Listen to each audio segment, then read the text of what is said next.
Hey guys, what is up? Swim here, and we've got another new deck for you. This is a deck that you actually probably haven't seen anything necessarily exactly like this.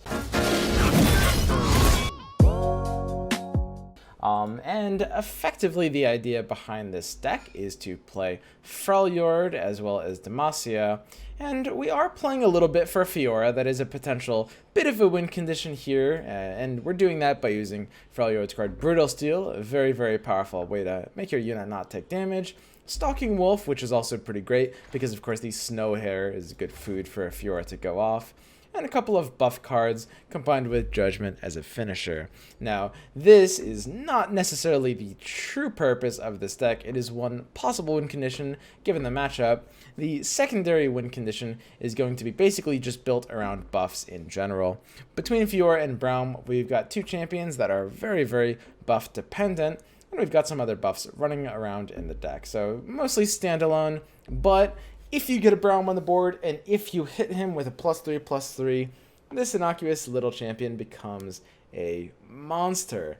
A 3/3/8 challenger regen is pretty unstoppable. You would effectively have to use full stop hard removal to be able to deal with that.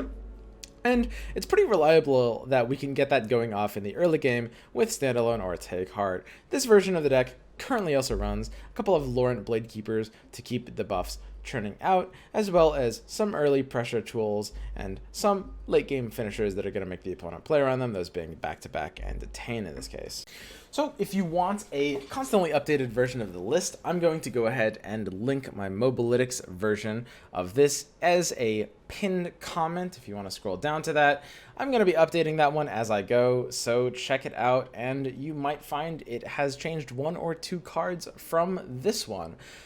I'm going to say right now, this is probably a deck that I would consider to be not tier 1. It's hard to say exactly how good it is, considering, you know, we don't have a meta, we don't have a competitive environment to test it out in, but I would be surprised if it was even as high as tier 2. It's probably like a tier 2 or tier 3 deck. We're going into some of the decks that are, you know, not as serious, not as try hard for, you know, today. You might have noticed the last couple of days we've been posting a lot of decks that I've basically have been saying are all very powerful, could possibly be, you know, contenders for the best deck in the game.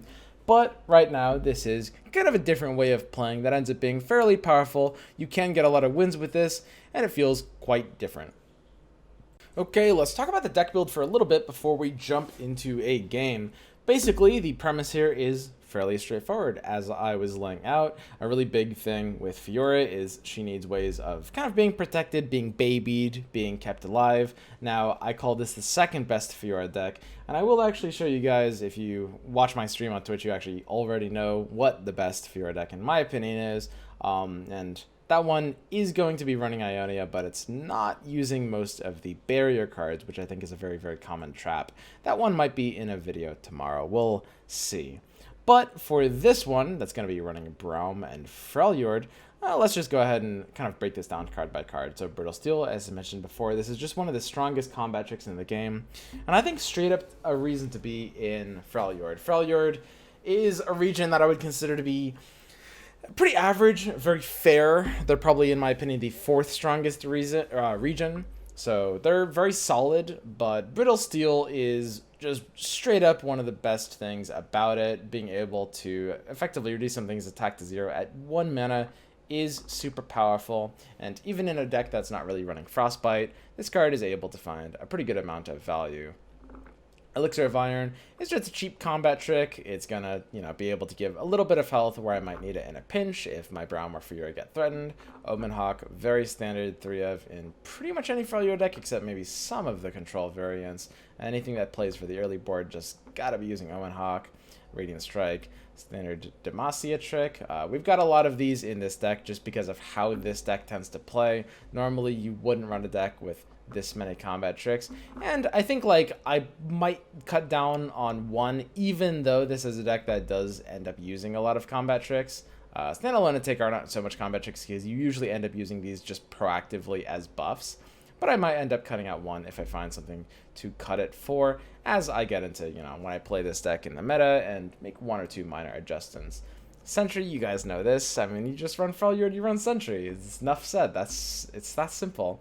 Icefield Archer is a sort of experimental slot in this deck. I'm not actually sure if it's going to be as amazing, but when I've drawn Fiora, the ability to, reduce something to 0 for that turn is pretty powerful. Icefield Archer is sort of like an Arachnoid Sentry that costs 1 less mana, which is a really big deal, of course, because that's will make or break a card, basically. So it's a decent proactive play in a pinch, as long as I'm frostbiting something. Great answer to Zed as well, if that comes down on offense. Stalking Wolf, just a high-value card. As mentioned, the Snow Hare is great food for Fiora.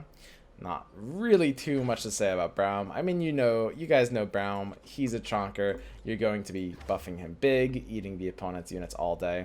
I will say, without buffing Braum, he is actually not what I would consider to be an amazing card. He's alright, but he ends up being kind of very slow and not necessarily super worth it without being buffed up in any way. But even Omen Hawk is a way of buffing him. I mean, pretty much this entire deck is built around having some kind of buff to, lay down the law. We've got Fiora, one of our potential win conditions, not necessarily going to be every game, but of course, if you can kill 4 enemies with her, you win on the spot. Standalone.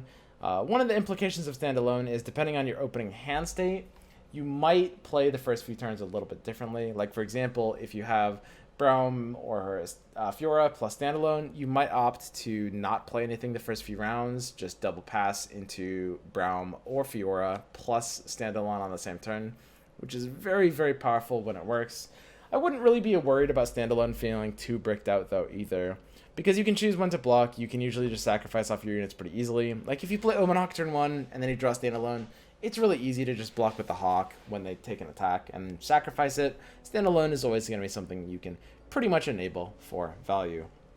There's Take Heart, which is, of course, Braum's card as well. Grants damage ally +3/+3. This is fantastic for Braum himself. So one thing about this is, when he takes damage, you want to try to use Take Heart on him before he regens. You really want an excuse to get this buff off. Usually, unless you have something that's really important to spend the mana on, it's best to take the opportunity while you have it, while he's damaged. Then we've got a couple of avalanches. This deck is a little bit slower and doesn't really mind playing, passing the first couple of rounds, especially so. So avalanche is a great way to slow down the opponent's potentially aggressive strategies. And this one's also running Lauren Bladekeeper, which is actually a sort of underrated card. It's not an amazing card, but in any situation where you're looking for permanent buffs, this card actually ends up finding just enough value to sneak into some decent decks. Back to Back is a pretty expensive combat trick, but I've actually been liking this card more and more lately. Just the ability to swing a huge big combat in like the middle of the game has really, really, really large impact, right? I don't think it's as important in this deck as other cards that, as other decks that Back to Back might be, but it still ends up being like high value when you own the board, because it will come out on a turn where you're looking to be controlling the board, and it can be great at keeping some of your cards alive as well, right? There's going to be a lot of situations, and you'll see a lot of these combat tricks, but there's going to be a lot of situations where, one of your cards is being threatened, you take an attack, and before you can heal it, the opponent casts like Black Spear or something like that, and the version of the deck doesn't run Deny, so you do need a pretty good amount of ways to be able to give your units health and keep them alive. And finally, we've got Detain and Judgment. Detain is just kind of a singleton splash in this deck. It will be able to hit against certain opponents' units are good enough to try to kill. I put Detain in this deck mostly because it's a great answer for, sort of situations where your opponent might have something that you just can't deal with. But I think more importantly than that, what Detain offers this deck isn't as much as what this deck offers Detain, if that makes sense. Specifically, your ability to keep units alive makes Detain a lot safer. When you go for a Detain, usually you can protect the unit pretty well unless they do something crazy back. So your unit won't be, or the unit you steal won't be given back to the opponent too soon. And then finally, we've got Judgment, the Fiora special. In this current build of the deck, I'm running 2 of this card. This is a card that's super powerful. You can just win the game on the spot with Fiora. If your Fiora just kills 4 enemies with this, you just win the game, and the opponent might not be able to respond if they don't have a spell that will do anything about it. A very common one is Deny that you'll have to look out from Ionia.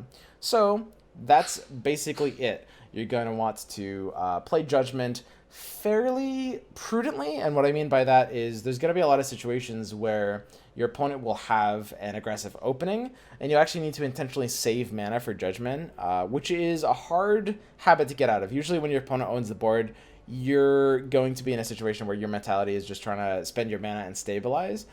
But if you have Judgments in hand, and particularly if you have a Fiora, you're going to want to bank that mana on turn 5, so that as early as turn 5 in the game, you can potentially swing for a big Judgment, and either close it out, or even if you don't have a Fiora, wipe the opponent's board. Alright, that is the deck breakdown. It's a pretty fun deck. Let's go ahead and take this to ladder and see what happens. And when I say ladder, I mean a bot game against the spider deck, like always. Alright, so we get into our good old familiar matchup against Elise here. And we're going to start out with, let's see, Laurent Bladekeeper standalone, Detain, and back-to-back. So we can go ahead and mulligan everything but standalone here real quick. The other three are pretty late, and standalone, by keeping it, gives us good outs for something like Braum or Fiora early, and we find the Braum. So our hand is a little clunky, 2 standalones. It's not a perfect hand, but that's fine. We're going to be able to find use for the second one. Even if, we didn't have Braum, you can always find use for a standalone. It's an interesting spot here on the second turn of the game. We could play a Stalking Wolf and threaten the Elise kill, which is pretty powerful, but instead I think passing here looks like a better option. Let's go ahead and take a pass and threaten the standalone next turn. Standalone is a card that really incentivizes your double float, the pass, so that you can go into the Braum standalone line, and that's exactly what we're going to do here. This is how this deck plays most openers. You're going to try to mulligan for this and hit either Braum or Fiora and get either a standalone or maybe a take hard on them. Between those 4 cards, you've got a lot of different combinations of making it all work, right? So the bot's going to take a Vile Feast here. This bot is not really that great with Vile Feast, I'm not going to lie to you. And we're just going to take down this Elise nice and easy. And that's going to be able to give them the Crawling Sensation, so they've got a bit of a board developed here, right? Not too much we can do with this hand, but that's totally fine. We have a 3/8 Braum with regen on the board, and you can see exactly how powerful this really is. The 3/8 Braum with regen is basically unkillable. It's going to be really hard to kill it until later points in the game when you have enough mana for something like Vengeance, and by that point I'll already have gotten a pretty immense amount of value per turn out of it. And of course, the level up is very much on the table. So because I'm playing more units soon, I'm going to go ahead and take the second standalone here. To be honest, at this point, I'm thinking to myself, I mean, he's not going to win anyway. We might as well make our Braum just a little bit bigger. This is not a matchup where you need that big of a Braum, but it's certainly funny in this case to just take a lot of buffs. We've got a Fiora coming down. And we're setting up for a Judgment that we drew. We have the ability to potentially just blow this game out a lot sooner, which is really, really nice. And our Braum can go ahead and take an attack. Fiora, we could get an attack with here. We can clean up a spider. That's pretty nice. But because we have Judgment in hand, we're going to decide there's no reason. And unfortunately, opponent has Grasp of the Undying, and it's going to go ahead and clean up our Fiora. And there's just nothing we can do about that with this hand at this time. So our Fiora is going to go down, and we're not going to get that super clean, easy Judgment win the way we always dreamed of. Instead, we're going to have to float this mana into Spell Reserve and just play for leveling up Braum and winning this game with a bit of a slower grind, so to speak. Although honestly here, I'm thinking, 5 spiders, I might as well just blow this up, actually, because the opponent's like low on resources in hand. They're not really going to play any bigger Judgment targets. Might as well just stave off 4 damage and get them all dead, right? So, not really a big deal there. We weren't using our mana for much else. But the opponent actually redevelops a Scuttlegeist. I didn't know that this bot, and I've played against this bot several times now. I thought I knew its entire deck. I didn't actually know it had Scuttlegeist. I guess I just haven't killed enough spiders for it to have played Scuttlegeist in other games. Okay, we've got an Avarosan Sentry down just for our proactive value play. Honestly, there's not much fancy about the situation, so when in doubt, might as well just make Braum bigger. Again, This is not something I would do against a real opponent, but at this point, I just figure might as well. It's definitely something that will happen in some of these games. If there is an opponent's deck that you know is a kind of deck that doesn't run hard removal, like if they don't have Shadow Isles for Vengeance and they don't have Demacia for Detain, you know, there can be a lot of decks where you actually do want a lot of stats on a single unit to be able to beat certain things. So, you know, in those situations, you could definitely think about, you know, stacking a lot of buffs like this. Obviously, this is not one of those situations. Against the real human being, I would definitely be too afraid of Detain to do this. But we have an 8/15 leveled up Braum with the ability to buff him more in our hand if we want. Again, we don't really want to be doing that in this case, so it's totally fine not to. Okay, we have an Omen Hawk and a simple proactive play coming onto the board, and basically we're just going to be closing this game out at this point. Against the Elise deck, you know, this Spider bot deck, when they run out of resources on like turn 5, and I mean you're not really meant to lose to this deck anyway because it's a very, very easy deck, but when they run out of resources on turn 5, there ends up being kind of like nothing they can really do to even like pretend like they have much pressure. So at this point, it just comes out to basically closing out the game, nice and simple.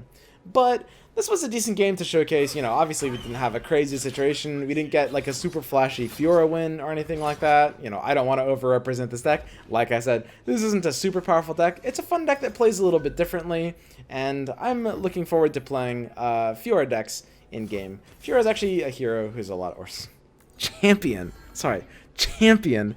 Fiora is actually a champion who's quite a bit of fun, and I'm also looking forward to optimizing an Ionia-based version around her, because she is really dependent on Deny.